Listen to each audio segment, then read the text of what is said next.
अस्सलाम वालेकुम dear students, how are you all of you. कैसे हैं आप सब? ठीक हैं बेटा।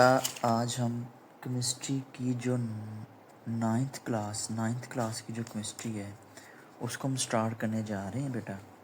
ठीक है। और जो यूनिट नंबर 1 है हमारा, state of matter and phase change, तो इसके बारे में हम डिस्कस करेंगे। तो हमने 2-3 लेक्चर जो है वो डिस्कस कर लिए हुए हैं।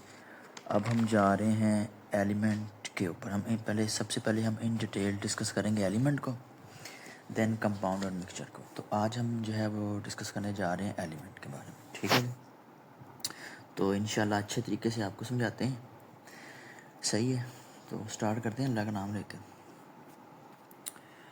तो डियर स्टूडेंट्स, सबसे पहले हम डिफ़ाइन करते हैं कि एलिमेंट होता क्या है। ठीक है जी। What is element?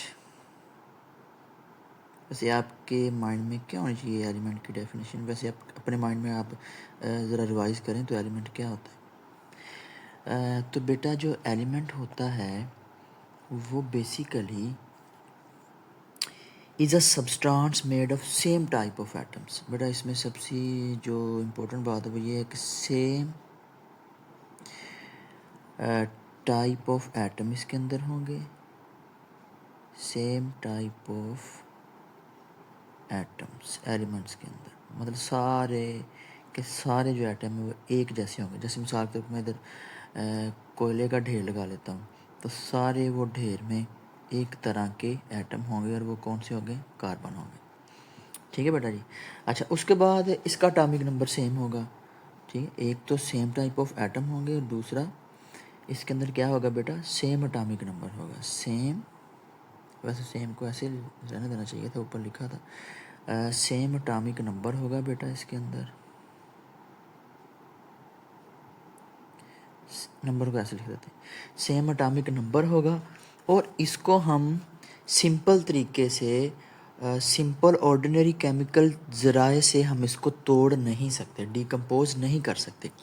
और बेटा 118 जो है ना, 118 जो एलिमेंट है वो डिस्कवर हो चुके हैं, जिसमें से 118 में से जो 92 बेटा एलिमेंट्स हैं वो नेचुरली अकरिंग एलिमेंट्स हैं।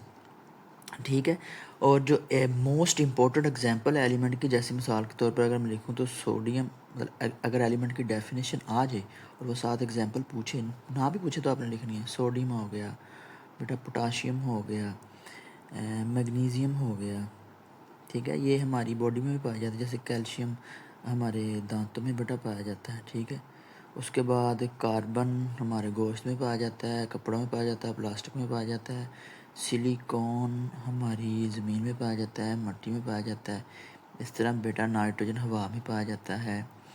ओके। और ऑक्सीजन के बगैर हम ज़िंदा नहीं रह सकते, ये तो आप लोगों को बहुत अच्छे से पता होना चाहिए। ठीक है। इस तरह बहुत सारे एग्जांपल हैं, और क्लोरीन है, हीलियम है, कॉपर है, गोल्ड है, जिंक है, सिल्वर है, निकल है, और मरकरी है, ब्रोमीन है, आयोडीन है। अच्छा, अब हम डिस्कस करेंगे बेटा क्लासिफिकेशन ऑफ एलिमेंट। ठीक है जी। क्लासिफिकेशन ऑफ एलिमेंट के बारे में हम डिस्कस करने जा रहे हैं। Classification of element. ठीक है जी। तो क्लासिफिकेशन ऑफ एलिमेंट को हम डिस्कस कर लेते हैं।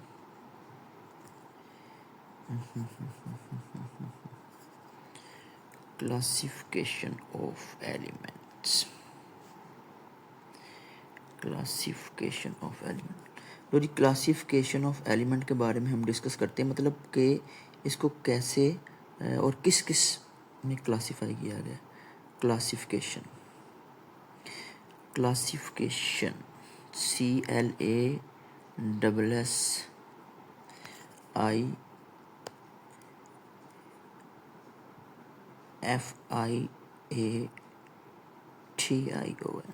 Classification of elements. तो बेटा क्लासिफिकेशन में अगर हम कहें तो इसकी हम 3 क्लासिफिकेशन यहाँ पे डिस्कस करेंगे। सबसे पहले बेटा metals, then non metals, then क्या, non metals, and the last one is metalloids. Metalloids या सेमी मेटल, चलो सेमी मेटल लिख देता हूँ, मेरे लिए इजी होगा लिखना। सेमी मेटल्स, प्लेस कम है तो सेमी मेटल्स। ओके, अब देखें मेटल्स क्या है। मेटल्स जिसमें से करंट गुजर सकता है, गुड कंडक्टर ऑफ हीट होते हैं बेटा मेटल्स। ये इसके बारे में डिस्कस करने जा रहा हूँ। ये गुड कंडक्टर ऑफ हीट होते हैं, ठीक है। और डियर स्टूडेंट्स, ये जो नॉन मेटल्स होते हैं ये होते हैं bad conductor of heat and electricity, ठीक है। अब मेटल्स की अगर मैं एग्जांपल आपको दूं यहाँ पे, तो ऊपर काफ़ी सारी एग्जांपल दी थी, चलो दोबारा लिख देते हैं। जैसे सोडियम है, जैसे कॉपर की वायर्स। अब कॉपर के बारे में तो आपको अच्छी तरह से पता होगा, आप खेलते भी होंगे कॉपर के साथ हैं। तो कॉपर की वायर्स हो गई, ठीक है। तो ये ज़रा थोड़ा सा क्लियर करके मैं इसका सिंबल लिख देता हूँ। CU इसका सिंबल होता है, C बड़ा और U छोटा। तो कॉपर, उसके बाद बेटा जिंक, गोल्ड, आयरन, ये सारी मेटल्स होती हैं। और नॉन मेटल बेटा जो होती हैं, bad conductor of heat and electricity होती हैं, जिसमें नाइट्रोजन, ऑक्सीजन, कार्बन, सल्फर, ठीक है। इसकी एग्जांपल भी आप लिखनी, जिस तरह नाइट्रोजन हो गई, कार्बन हो गई, ऑक्सीजन हो गई, सल्फर हो गई, ठीक है। तो ये नॉन मेटल्स। और सेमी मेटल्स किसे कहते हैं, जो दोनों की खसूसियत रखता है, जो मेटल्स और नॉन मेटल्स दोनों की खसूसियत रखता है, उसका मेटलाइड्स या सेमी मेटल्स कहते हैं। जैसे जर्मीनियम, ठीक है, आर्सेनिक और एंटीमनी, ठीक है। जैसे जर्मीनियम हो गया बेटा, जर्मीनियम,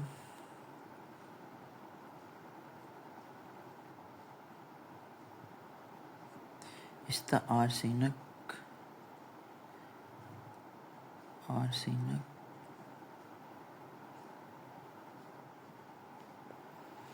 और एंटीमनी, ओके। अब फिजिकल स्टेट ऑफ एलिमेंट क्या है बेटा, एलिमेंट सॉलिड भी होते हैं, लिक्विड भी होते हैं, गैसेस भी होते हैं। मेजॉरिटी ऑफ द एलिमेंट्स आपके पीरियोडिक टेबल में सबसे ज़्यादा जो एलिमेंट्स होते हैं वो सॉलिड होते हैं, जैसे सोडियम, कॉपर, जिंक, गोल्ड, ठीक है। फ्यू एलिमेंट्स बेटा लिक्विड में भी होते हैं, जैसे मरकरी हो गया, ठीक है। जैसे कि मरकरी हो गया Hg। इसी तरह से ये जो लिक्विड स्टेट में होते हैं, इस तरह ब्रोमीन हो गया, ठीक है। इस तरह गैलियम हो गया, ये किस स्टेट में होते हैं बेटा, ये लिक्विड स्टेट में होते हैं। ओके माय डियर स्टूडेंट्स, उसके बाद जो फ्यू एलिमेंट्स होते हैं वो गैसेस में भी होते हैं। अब जो गैसेस में होते हैं बेटा, वो कौन कौन से हो गए, जैसे नाइट्रोजन हो गया, ये लाजमी लिखना है, फिर नंबर मिलते हैं, वरना नंबर आपके कट जाएंगे। जिस तरह ऑक्सीजन हो गया, जिस तरह बेटा क्लोरीन हो गया, जिस तरह बेटा हाइड्रोजन हो गया। तो ये जो बेटा होते हैं ये गैसेस फॉर्म में होते हैं। This is all about today. जो हमने डिस्कस किया उसको हम जो है वो रिकॉल कर लेते हैं, ठीक है बेटा जी, उसको हम रिकॉल कर लेते हैं। तो हमने जो पढ़ा है लास्ट पे, वो हमने लिक्विड एलिमेंट्स कौन कौन से होते हैं, गैसेस में कौन से होते हैं, मेटल्स में कौन कौन से होते हैं, जिस तरह सोडियम, कॉपर, और हमने बेटा पढ़ा इसके बारे में, एलिमेंट के बारे में, कि एलिमेंट्स सब्सटेंस का जो है वो एलिमेंट सेम सब्सटेंस से मिलकर बनता है, उसमें एटम सेम होते हैं, एटॉमिक नंबर सेम होता है। इसको हम सिंपल ऑर्डिनरी केमिकल तरीके से तोड़ नहीं सकते। 118 एलिमेंट्स डिस्कवर हो गए हैं, जिसमें से 92 नेचुरली अकरन कुदरती तौर पे पाए जाते हैं। उसकी एग्जांपल के बारे में डिस्कस किया और क्लासिफिकेशन के बारे में डिस्कस किया। उसके बाद हमने कौन कौन से एलिमेंट सॉलिड, लिक्विड, गैस में पाए जाते हैं उसको एग्जाम्पलीफाई किया। ओके, आज के लिए अल्लाह हाफिज़।